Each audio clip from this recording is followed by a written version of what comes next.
All right, let's try another one. Once again, we need to come up with another situation. And in order for the rest of this problem to work, we want to figure out how much we spend per month on that situation.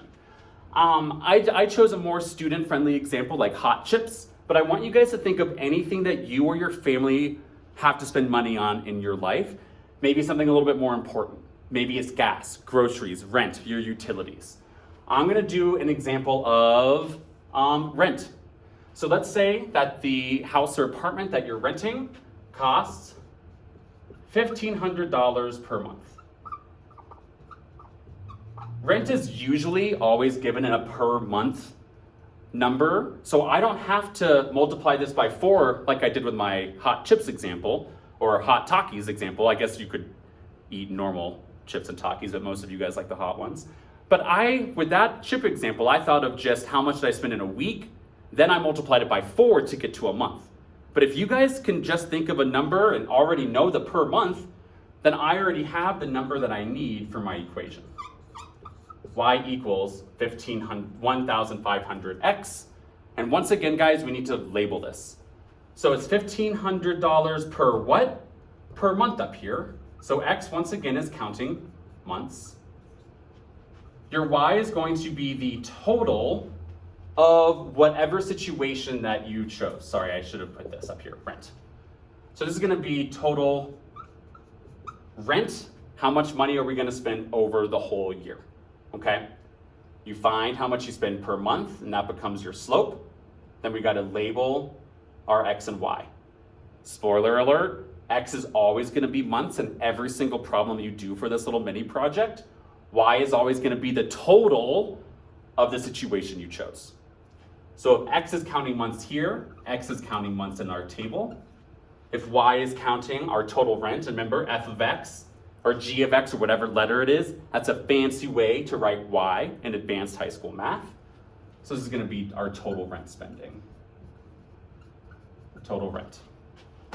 All right, now we need to figure out how much will you have spent on rent after 3 months, 6 months, 9 months, and 12 months. So I'm going to take my first one, 3 months, and plug it in for x. So it'll be 1,500 times x, because notice, guys, there's nothing in between the number and the letter, and multiplication hides. So I'm going to do 1,500 times 3 months. So I'll use parentheses. Then I'm going to do 1,500 times my next x value of 6. So I'm going to use parentheses.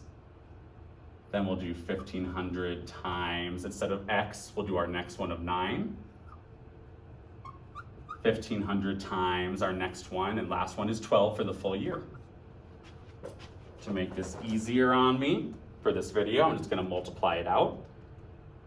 After 3 months, I will have spent $4,500 on rent. 1,500 times 6 comes out to $9,000. 1,500 times 9, 13,500. And then 1,500 times 12, 18,000. As you can see, after a full 12 months, you spend a lot of money on your rent. And this is pretty common. You usually spend more money on rent than in your housing or your mortgage than almost anything else in your budget. Now, just like the last problem, we need to show that the slope in the table matches the slope in your equation.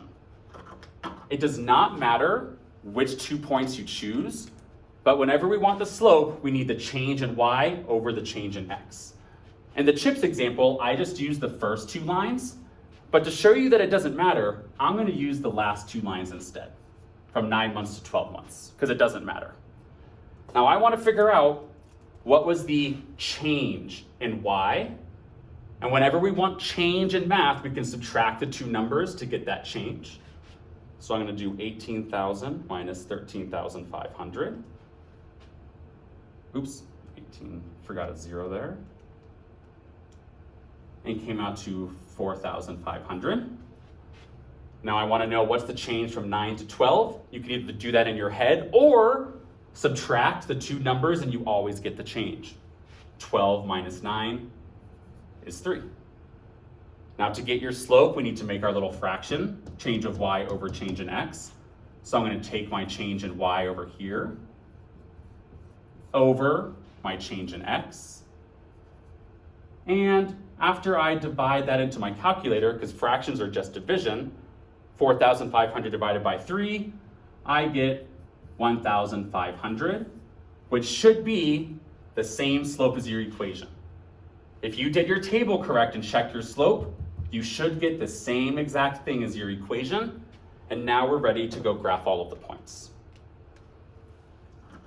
Just like the first thing we did from equation to table is we brought our labels over. X is counting months, X is counting months. My x-axis down on the bottom is once again going to be counting months. This is my x-axis. And my y-axis is the total rent, total rent. So up here is going to be the total rent. Now, just like last time, you have a blank graph, so it can be easy for you to adapt to whatever situation. To label your lines over here, we're gonna grab the straight up numbers you got from your table. So for this one, I'm gonna use 4,500, 9,000, 13,500, and then 18,000. So I'm just gonna take those four numbers and those become my y-axis. So now I can plot the points in my table. We always do x then y. So I'm gonna go over to 3 months and then go up to 4,500. And I'm gonna label that point, x comma y.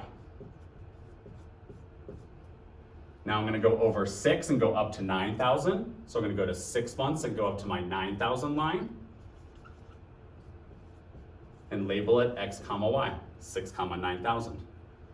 Now I'll go over to 9 months and up to 13,500.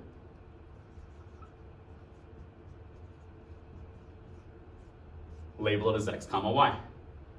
And finally, I'm gonna go all the way to 12 months of full year of spending and go up to my last 18,000 and also label that x comma y. And starting from the origin, we're gonna go and connect all the dots. So now we can once again see what does spending look like over time in an equation, a table, and a graph. Now your goal is to come up with at least 4 situations of your own and then show them in the multiple representations. And you can start seeing how are you spending your money? And maybe do you need to look at budgeting and trimming down some of your spending?